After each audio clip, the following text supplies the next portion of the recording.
Hi friends, it's me, Sarah. I'm actually here in the group. I don't know what's been happening the last week and a half. Does anyone else feel like they've been sucked into a time vortex? Like, so freaking crazy.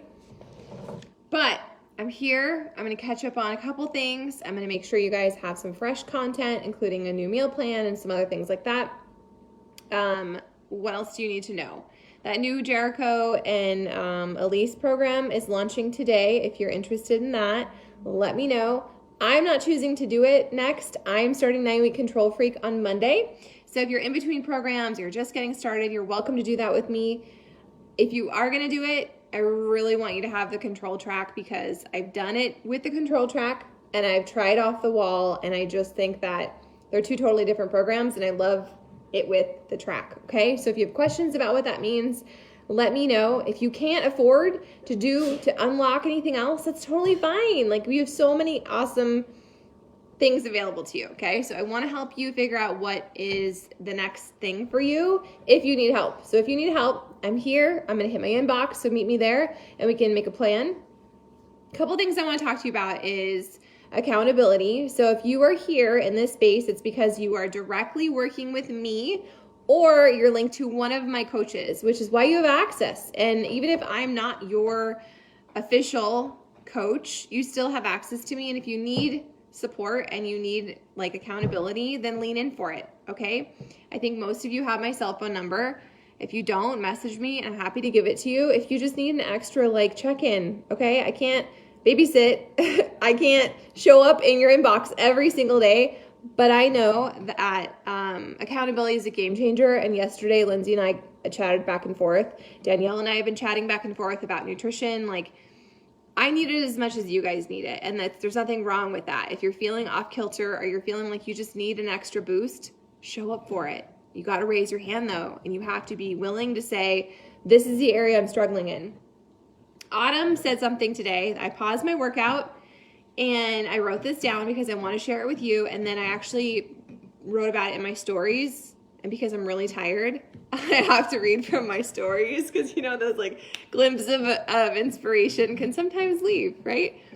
It's okay. I'm gonna drink my water. I'm gonna have some Energize. I'm gonna find my life. Things are gonna slow down for a minute tomorrow, maybe, probably not. It's the end of school.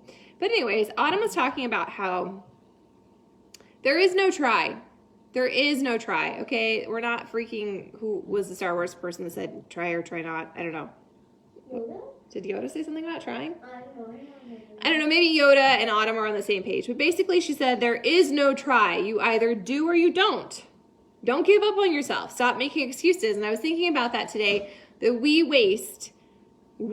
me, you, us in this group, we waste so much time thinking about what you should do, or what I need to do, or I really should get to that, or do I have time today? And I'm challenging you instead to make it a non-negotiable to touch your journey, okay? And before you're like, that won't work for me, Sarah, listen to me. You make it a non-negotiable to show up to your journey no matter what every single day, and then you adjust how you show up every single day based on what's happening. Maybe that means you touch your workout and you do 5 minutes. Maybe that means you cannot actually push play on your workout, so you go for a walk or you get outside. But it's a non-negotiable that somehow, some way you're going to touch some part of your journey, not because it's something you have to, but because it's something you get to. And when I did that, because I was, a chronic quitter, right? It was like, if it can't be perfect, it's not worth showing up to. It's go big or go home. That was always my mentality.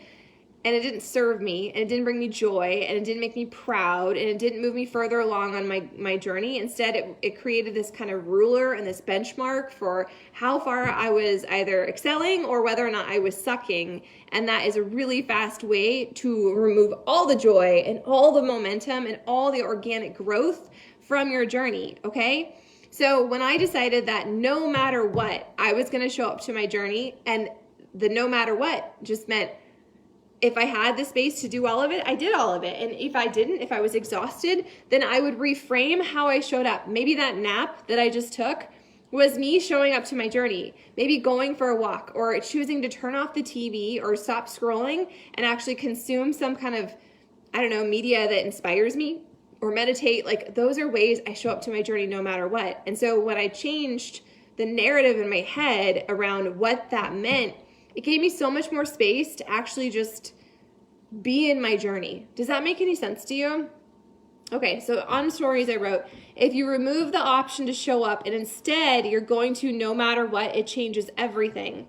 And when I say it changes everything, I mean you no longer have that internal conversation or that internal debate, that constant dialogue that nags at you. You know what I'm talking about. It nags at you. It takes up space. It kind of sucks away your oxygen. Like, I really have to get to that, or I haven't showed up to that yet, or how am I going to fit that in my day?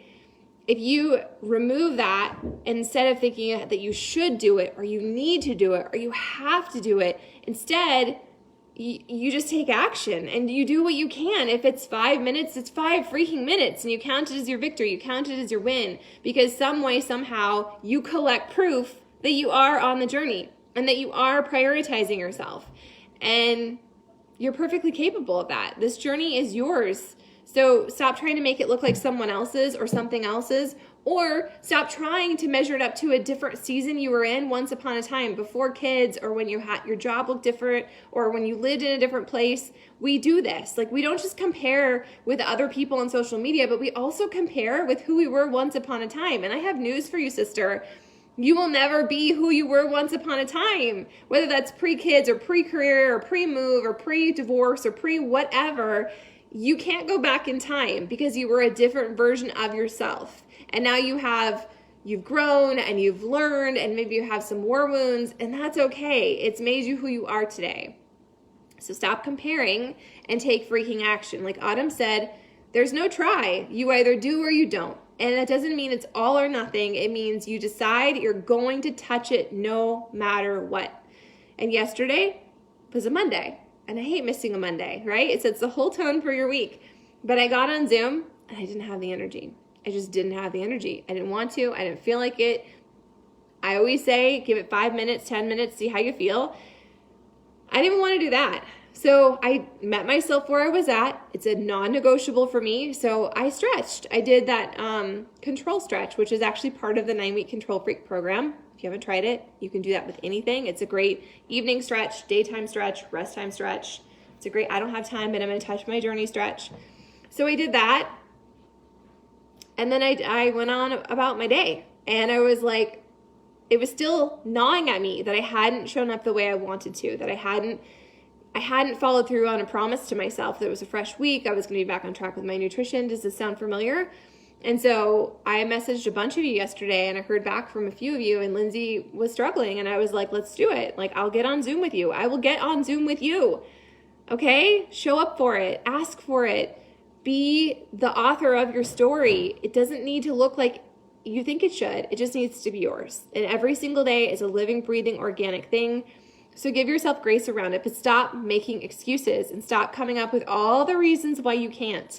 We are all busy. This time of year is bananas. Like, I need a wife. I need to be in multiple places at once. I have 3 kids, and I feel like everyone has something happening every night, sometimes multiple things, and I'm just barely hanging on, as you all can tell, right? But my journey is my gift. It is my responsibility. It is my privilege to show up to it. And so I'm not going to shame myself or beat myself up or even deprive myself of sleep because I have to get it done. Instead, I'm just going to reframe how I choose to show up and the wins I get to collect. And I'm going to help have that propel me forward. Okay? Okay. So here is my water, just so we all know. Okay, clearly I haven't had much water today. I am going to have some unicorn juice. I'm going to pound this down. It's a no excuses thing for me. I am still doing gut protocol. I freaking love that program. I think that it is amazing. I've only talked to one of you that had issues with it. And this isn't like, we're not robots. Like, it's obviously not going to be the exact thing everyone needs, but I think so many of us can get a lot out of this. I am still working on it. I'm still a work in progress. I have been bloated this last week, but I was thinking about, what am I eating a lot of? Like, even if I'm following the program, is there something I'm eating a lot of? Because just because something might be in a program doesn't mean that we don't have a sensitivity to it.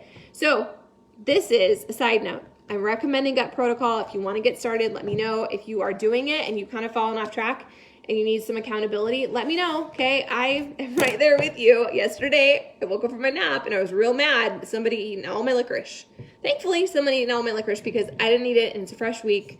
It's actually my last week of gut, 4 weeks for everybody, which goes with gut protocol. So I really want to have a great transformation, which means I'm dialing in my nutrition because this is a work in progress. But I'm writing everything down. And we've been talking a lot about nutrition on our morning calls, which you're all welcome to join, 8 a.m. Mountain Standard Time.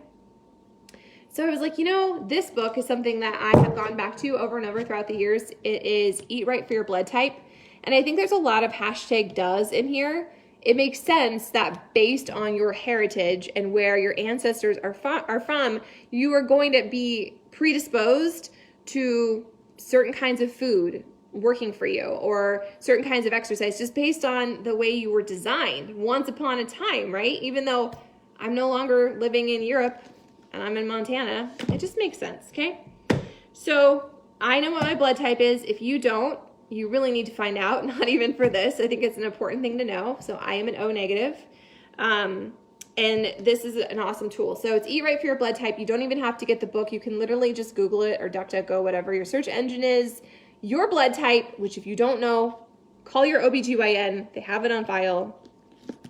Or you can look in your baby book, like when I had kids, they gave you like a little book for all your appointments. And it says that in there. And then it tells you in here, like it even tells you what kind of exercise is beneficial, certain foods that are beneficial, foods that are neutral, and foods that are avoids. And as I was looking through the food list and kind of reviewing what I've been eating a lot of on Gut Protocol, I was like, I've been eating a crap ton of cabbage. And cabbage is an avoid for me as an O. So I was like, I'm going to remove cabbage for a couple of days and still keep doing all the other things I'm doing and see how my digestion feels and see how my energy feels and see how my bloating appears. So it's just about being a work in progress. It's about not being so attached to a specific outcome and treating your journey as an experiment, because it is. And even if you've done something once upon a time, it doesn't mean it's going to have the same outcome the next time, right? Like you do a program once, it totally sets your soul on fire. You go back to it, you're like, I don't know. Or vice versa, you do something once, you hate it, makes you want to poke your eyeballs out with a spoon, and then you go back again and it's exactly what you need. Be okay with changing your own narrative. Be okay with being a work in progress and learning new things and just treating it, like I said, as an experiment. Okay? Okay, I think I've chatted with you long enough, so I'm going to upload some stuff in here for you, get some posts scheduled, and check in with you. So if you need any help, if you're off track, if you're feeling overwhelmed, if you need help kind of dissecting things, I am happy as another human on the journey with you to connect. Okay? Okay, great talk. So happy Tuesday. I hope you're showing up to it. I hope that you are collecting your proof of all the ways you're winning and that you are reminding yourself there's so many ways you can be proud that you are able and capable of showing up. So start collecting those. Build yourself a highlight reel. There's nothing wrong with that. I am a big believer in fake it until you make it. And that doesn't mean you're lying to yourself. It just means you're highlighting the wins. We all have plenty of ways we could say, well, this wasn't good enough, or I fell off track here, or look at me self-sabotaging there. Why would you highlight that? Don't, okay? I showed up this way. I drank my water. I prioritized this. I listened to Sarah. I pushed play on my workout. I was intentional around my nutrition. I decided to recommit. I'm listening to something that inspires me. All those things compound. All those things lead you to that next level version of yourself. So if you need anything, let me know. Heading over to my inbox here in about 5 minutes. So I'll meet you there if you're waiting for me. Otherwise, I hope that you own today. I hope that you turn your bus around. If it's been a slippery slope, it's okay. Just because 1/4 of your day or half of your day has been less than spectacular, it doesn't mean you have to continue on that. And something that's been helping me a lot lately, I've been too busy. And busy Sarah turns into cranky, really negative in my brain Sarah. And so I've been allowing myself 5 minutes to have my little internal brain temper tantrum, to be begrudging the fact that I'm in the car or having to take someone. I will give myself 5 minutes, as long as it's not the whole ride. Usually it's not, because we live in rural Montana. It takes 500 hours to get anywhere. I let myself have it, and then I intentionally change the channel in my brain and say, okay, you've had your pity party. Now it's time to change your tude. And that's really been helping me feel it and process it instead of having to compartmentalize it or just push through. Like, I'm allowing myself to feel it, even if it's messy. I don't like the messy stuff. Even if it's negative. And then I intentionally change the channel in my brain. So I'm encouraging you to intentionally change the channel in your brain today. All right, that's all I have for you guys. I believe in you. So if you don't believe in yourself yet, you're going to borrow my belief and you're going to do the next right thing and you're going to collect proof that you are, in fact, winning.